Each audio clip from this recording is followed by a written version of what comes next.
Hi everybody, Ellie Schultz here with Sasha Cohen, 2006 silver medalist at the Torino Games. Sasha, how are you? I'm great. A little cold, but I'm doing well and excited to have this interview. Awesome, yeah. So obviously Sochi Olympics just around the corner now. You feeling a little bit nostalgic? Yeah, it's, the hype of the Olympics and the momentum leading in and, seeing the clips and the majesty and the whole magic of the games, you definitely are nostalgic and wish you were there. And I definitely don't miss the nerves and the intensity and the pressure, but there's something so magical about the Olympics. So looking back at your Olympic career and your international career, what highlights really stand out to you? Obviously the silver medal's got to be up there, but...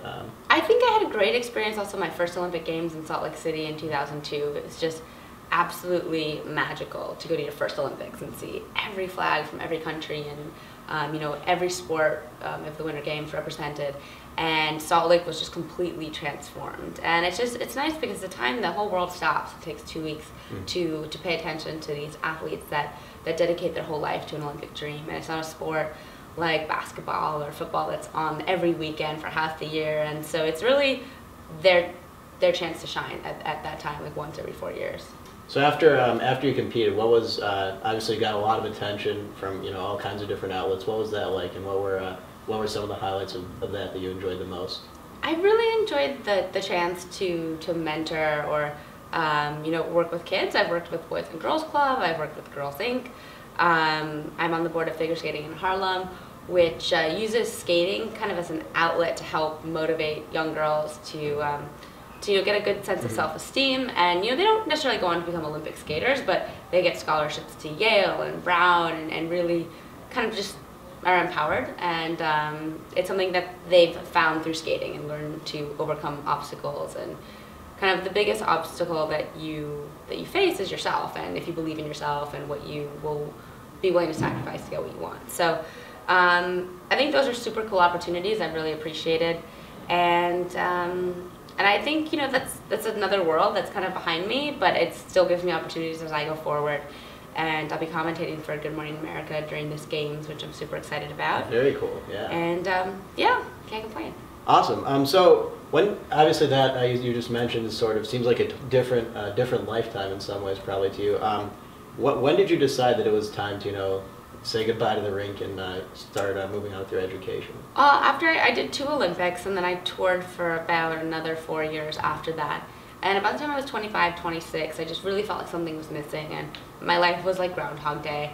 It was, the same. You didn't even really know what city you were in, but you recognized the arena. It's like as soon as you went down the tunnel, you're like, oh, dressing room's there, this is there, costumes. You just knew it, and it was just over and over the same thing, and you travel with the same 12 people, and I missed. There's so many things I was interested in and just had no idea about, and all my family had degrees and secondary degrees, and I was just I'd basically been homeschooled since 7th grade. Well, you had a silver medal. I know. Yeah. None of them had silver medal. No, exactly. But it was just something that I wanted, and then I was finally ready to do it. I was ready to put down, the glamorous lifestyle of touring and traveling the world, and I'm honestly so happy just being in one spot and going to school, except when it's finals, and then I'm like, why did I choose this? Yeah. But generally, I love it. So, what made you choose to come here to Columbia?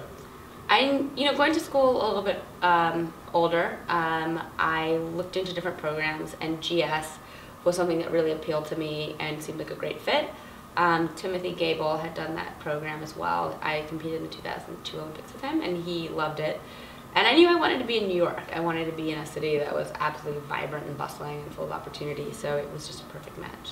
After 2006, you obviously became a very high-profile figure, and you got a chance to do some cool things, and a little bit of acting as well. I think you probably get asked about that a lot, but Blades of Glory, you had a little moment in the limelight there. That was so much fun. I remember Ben Stiller was one of the producers of that film, and he's like, "Yeah, well, that's what we have you. We want you to catch Will Ferrell's jockstrap."